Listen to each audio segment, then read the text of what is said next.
Radhe Radhe friends. ओम गम गणपते नमः। ओम नमो भगवते वासुदेवाय। आप सभी भक्तजनों का इस नई वीडियो में स्वागत है।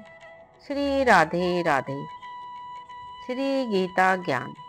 श्री कृष्ण कहते हैं, गीता मेरा हृदय है, गीता मेरा उत्तम सार है, गीता मेरा अति उग्र ज्ञान है, गीता मेरा अविनाशी ज्ञान है, गीता मेरा श्रेष्ठ निवास स्थान है, गीता मेरा परम पद है, गीता मेरा परम रहस्य है, गीता मेरा परम गुरु है।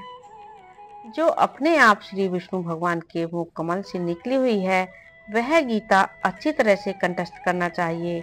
अन्य शास्त्रों के विस्तार से क्या लाभ। गाने योग्य तो श्री गीता का और श्री विष्णु सहस नाम का गान है। धरने योग्य तो श्री विष्णु भगवान का ध्यान है।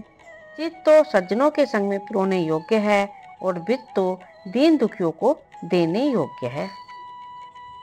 इस अद्भुत ग्रंथ के 18 छोटे अध्यायों में इतना सारा सत्य, इतना सारा ज्ञान और इतने सारे उच्च, गंभीर और सात्विक विचार भरे हुए हैं कि वे मनुष्य को निम्न से निम्न दशा में से उठाकर देवता के स्थान पर बैठाने की शक्ति रखते हैं। वे पुरुष तथा स्त्रियां बहुत भाग्यशाली हैं जिनको इस संसार के अंधकार से भरे हुए संकरे मार्गों में प्रकाश देने वाला यह छोटा सा लेकिन अकूट तेल से भरा हुआ धर्म प्रदीप प्राप्त हुआ है। भगवत गीता ऐसे दिव्य ज्ञान से भरपूर है कि उसके अमृत पान से मनुष्य के जीवन में साहस, हिम्मत, समता, सहजता, स्नेह, शांति और धर्म आदि दैवी गुण विकसित हो उठते हैं। अधर्म और शोषण का मुकाबला करने का सामर्थ्य आ जाता है। अतः प्रत्येक युवक युवती को गीता के श्लोक कंठस्थ करने चाहिए और उनके अर्थ में गोता लगाकर अपने जीवन को तेजस्वी ओजस्वी बनाना चाहिए। 7वें अध्याय में 1 से 3 श्लोक तक भगवान ने अर्जुन को सत्य स्वरूप का तत्व सुनने के लिए सावधान कर उसे कहने की प्रतिज्ञा की। फिर उसे जानने वालों की प्रशंसा करके 27वें श्लोक तक उस तत्व को विभिन्न तरह से समझाकर उसे जानने के कारणों को भी अच्छी तरह से समझाया। और आखिर में ब्रह्म, अध्यात्म, कर्म, अधिभूत, अधिदैव और अधियज्ञ सहित भगवान के समग्र स्वरूप को जानने वाले भक्तों की महिमा का वर्णन करके वह अध्याय समाप्त किया। लेकिन ब्रह्म, अध्यात्म, कर्म, अधिभूत, अधिदैव और अधियज्ञ इन 6 बातों का और मरण काल में भगवान को जानने की बात का रहस्य समझ में नहीं आया। इसलिए अर्जुन पूछते हैं कि अर्जुन ने कहा, हे पुरुषोत्तम, वह ब्रह्म क्या है, अध्यात्म क्या है, कर्म क्या है, अधिभूत नाम से क्या कहा गया है और अधिदेव किसको कहते हैं। हे मधुसूदन, यहाँ अधियज्ञ कौन है और वह शरीर में कैसे है तथा युक्त चित्त वाले पुरुषों द्वारा अंत समय में आप किस प्रकार जानने में आते हैं। श्री भगवान ने कहा, परम अक्षर ब्रह्म है। अपना स्वरूप अर्थात जीवात्मा अध्यात्म नाम से कहा जाता है तथा भूतों के भाव को उत्पन्न करने वाला जो त्याग है वह कर्म नाम से कहा गया है। उत्पत्ति विनाश धर्म वाले सब पदार्थ अधिभूत हैं। हृदय में पुरुष अधिदैव है। और हे देहधारियों में श्रेष्ठ अर्जुन, इस शरीर में मैं वासुदेव ही अंतर्यामी रूप से अधियज्ञ हूँ। जो पुरुष अंधकाल में भी मुझको ही स्मरण करता हुआ शरीर को त्याग कर जाता है वह मेरे साक्षात स्वरूप को प्राप्त होता है। इसमें कुछ भी संशय नहीं है। हे कुंती पुत्र अर्जुन, यह मनुष्य अंधकाल में जिस जिस भी भाव का स्मरण करता हुआ शरीर का त्याग करता है उसको भी प्राप्त होता है, क्योंकि वह सदा उसी भाव से भावित रहा है। इसलिए हे अर्जुन, तू सब समय में निरंतर मेरा स्मरण कर और युद्ध भी कर। इस प्रकार मुझ में अर्पण किए हुए मन बुद्धि से युक्त होकर तू निसंदेह मुझको ही प्राप्त होगा।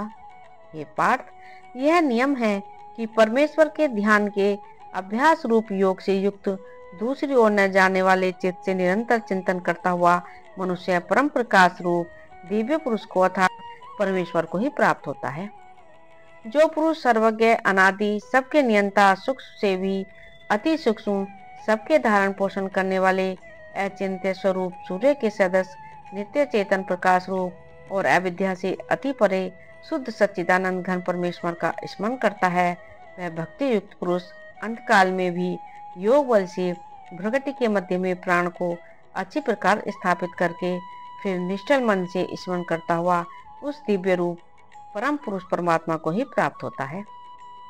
वेद के जानने वाले विद्वान जिस सच्चिदानंद घन रूप परम पद को अविनाशी कहते हैं, आसक्ति रहित यतनशील सन्यासी महात्मा जन जिसमें प्रवेश करते हैं और जिस परम पद को चाहने वाले ब्रह्मचारी लोग ब्रह्मचर्य का आचरण करते हैं, उस परम पद को मैं तेरे लिए संक्षेप में कहूँगा।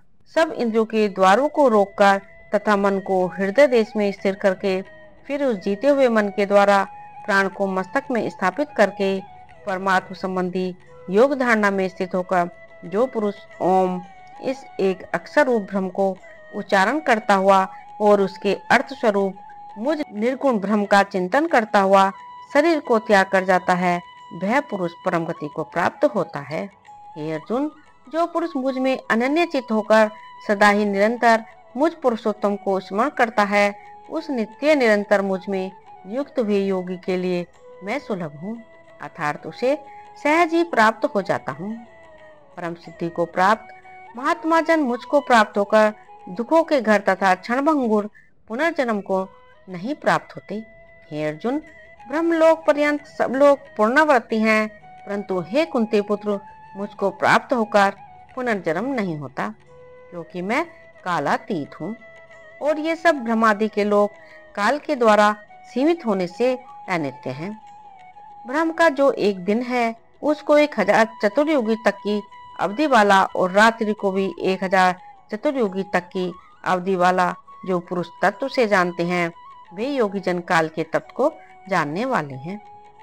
संपूर्ण चराचर भूत गण ब्रह्मा के दिन के प्रवेश काल में अव्यक्त से अर्थात ब्रह्मा के सूक्ष्म शरीर से उत्पन्न होते हैं और ब्रह्मा की रात्रि के प्रवेश काल में उस अव्यक्त नामक ब्रह्मा के शुभ शरीर में ही लीन हो जाते हैं।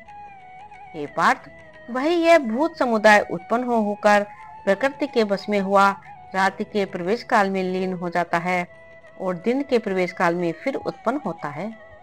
उस अव्यक्त से भी अति परे दूसरा अर्थात विलक्षण जो सनातन अव्यक्त भाव है, वह परम दिव्य पुरुष सब भूतों के नष्ट होने पर भी नष्ट नहीं होता। जो अव्यक्त अक्षर इस नाम से कहा गया है, उसी अक्षर नामक अव्यक्त भाव को परम गति कहते हैं, तथा जिस सनातन अव्यक्त भाव को प्राप्त होकर मनुष्य वापस नहीं आते, वह मेरा परम धाम है। ये पार्थ, जिस परमात्मा के अंतर्गत सर्वभूत हैं और जिस सच्चिदानंद घन परमात्मा से यह समस्त जगत परिपूर्ण है, वह सनातन अव्यक्त परम पुरुष जो अनन्य भक्ति से ही प्राप्त होने के योग्य है। हे अर्जुन, जिस काल में शरीर त्याग कर गए हुए योगी जन तो वापस न लौटने वाली गति को और जिस काल में गए हुए वापस लौटने वाली गति को ही प्राप्त होते हैं, उस काल को अर्थात दोनों मार्गों को कहूँगा। जिस मार्ग में ज्योतिर्मय अग्नि अभिमानी देवता है, दिन का अभिमानी देवता है, शुक्ल पक्ष का अभिमानी देवता है और उत्तरायण के 6 महीनों का अभिमानी देवता है, उस मार्ग में मरकर गए हुए ब्रह्मवेत्ता योगी जन उपर्युक्त देवताओं द्वारा क्रम से ले जाए जाकर ब्रह्म को प्राप्त होते हैं। जिस मार्ग में धूमा अभिमानी देवता है, रात्रि अभिमानी देवता है तथा कृष्ण पक्ष का अभिमानी देवता है, दक्षिणायन के 6 महीनों का अभिमानी देवता है, उस मार्ग में मरकर गया हुआ सकाम कर्म करने वाला योगी उपर्युक्त देवताओं द्वारा क्रम से ले जाया हुआ चंद्रमा की ज्योति को प्राप्त होकर स्वर्ग में अपने शुभ कर्मों का फल भोग कर वापस आता है। क्योंकि जगत के ये 2 प्रकार के शुक्ल और कृष्ण अर्थात देवयान और पितृयान मार्ग सनातन माने गए हैं। इनमें से एक के द्वारा गया हुआ जिसे वापस नहीं लौटना पड़ता, उस परम गति को प्राप्त होता है और दूसरे के द्वारा गया हुआ फिर वापस आता है अर्थात जन्म मृत्यु को प्राप्त होता है। ये पार्थ, इस प्रकार इन दोनों मार्गों को तत्व से जानकर कोई भी योगी मोहित नहीं होता। इस कारण हे अर्जुन, तू सब काल में समबुद्धि रूप योग से युक्त हो अर्थात निरंतर मेरी प्राप्ति के लिए साधन करने वाला हो। योगी पुरुष इस रहस्य को तप से जानकर वेदों के पढ़ने में तथा यज्ञ तप और दानादि के करने में जो पुण्य फल कहा है, उन सबको निसंदेह उल्लंघन कर जाता है और सनातन परम पद को प्राप्त होता है। ओम तत्सदिति। श्रीमद् भगवत गीता सूक्ष्म ब्रह्मध्यायाम योग शास्त्रे श्री कृष्ण अर्जुन संवादे अक्षर ब्रह्म योगो नाम अष्टो अध्याय। श्री राधे राधे। ओम नमो भगवते वासुदेवाय। यदि आपने इस चैनल को अभी तक सब्सक्राइब नहीं किया है तो प्लीज़ सब्सक्राइब करें। प्लीज़ ज़्यादा से ज़्यादा शेयर करें, लाइक करें, कमेंट करें। धन्यवाद।